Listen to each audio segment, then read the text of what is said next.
Hey everybody, it's Mr. Stafford, and today I want to tell you a little bit about the cultural movement known as the Harlem Renaissance. The Harlem Renaissance was an explosion of Black art, music, and culture that significantly impacted the entire United States. We still study the poetry and literature of the Harlem Renaissance, and much of today's popular music and art can trace its roots back to Harlem as well. So let's get started. As always, let's start with some context. Although it is always hard to define the start and end of something like a cultural movement, historians generally see the Harlem Renaissance as starting in the 19-teens and continuing into the early 1930s. Whenever it started and whenever it ended, it was clearly at its height during the 1920s. So what were the conditions that helped to produce this explosion of Black culture? Well, most historians will point to the demographic shifts of the World War I era known as the First Great Migration. Remember, a consequence of the Great War was the increased availability of factory jobs in the North. Many Southern Blacks seized on this opportunity to move into northern cities.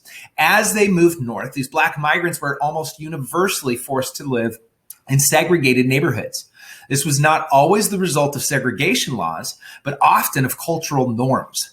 White people very often did not want to live in integrated neighborhoods and would rapidly flee the city center for the growing suburbs in a phenomenon known as white flight. The result was that many neighborhoods in northern city centers were almost exclusively inhabited by Blacks. A prime example of this was Harlem, New York. Harlem quickly became a mecca for talented Black artists, writers, and musicians.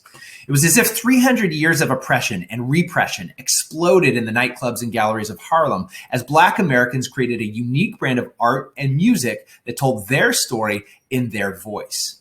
Let's start with music. Blues and jazz clubs, like the Cotton Club, became the center of Harlem's social scene. Here, artists like Duke Ellington, Louis Armstrong, Bessie Smith, Cab Calloway played a new brand of jazz music. They sang the blues of a people that had experienced a sorrow unknown to most. And they filled the dance floors at the same time. The Cotton Club was the most popular club in Harlem until it was forced to move and eventually shut down as a result of the Harlem race riots in 1935. In addition to music, Black literature was pouring forth from Harlem. Authors and poets like Zora Neale Hurston, Langston Hughes, and Claude McKay wrote about the Black experience, again, in their own authentic and compelling voice. Artists like Jacob Lawrence, Augusta Savage, and Aaron Douglas created paintings, murals, and sculptures that portrayed stories of African migration, and in the words of Black writer and philosopher Alan Locke, transformed Black social disillusionment to race pride. These artists embraced their African heritage and instilled a sense of pride in their communities. All of this led to what some called the development of a new Negro. This name came from the title of an anthology of Black writers' stories and poetry and came to be a description of the new Black experience. And remember, for hundreds of years, many Americans thought of Black people as having no culture and no art. They were considered less than human as a result.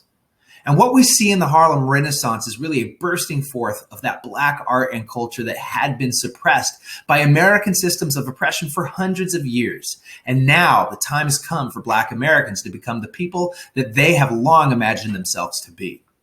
So this is an exciting time for Black America. But predictably, the power structures of white supremacy will respond to the bold new Negro with violence. While the 1920s are a time of flourishing for Black culture in many urban centers, it's also a time of flourishing for racist organizations like the KKK. The race riots and the Red Summer of 1919 foreshadowed a decade of racial tension and violence. We've included in this playlist 2 videos to help you further explore the race issues of this time period.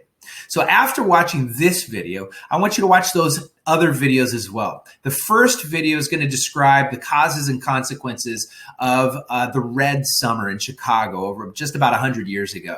The second video is going to trace the rise and dramatic collapse in the 1920s of the Ku Klux Klan.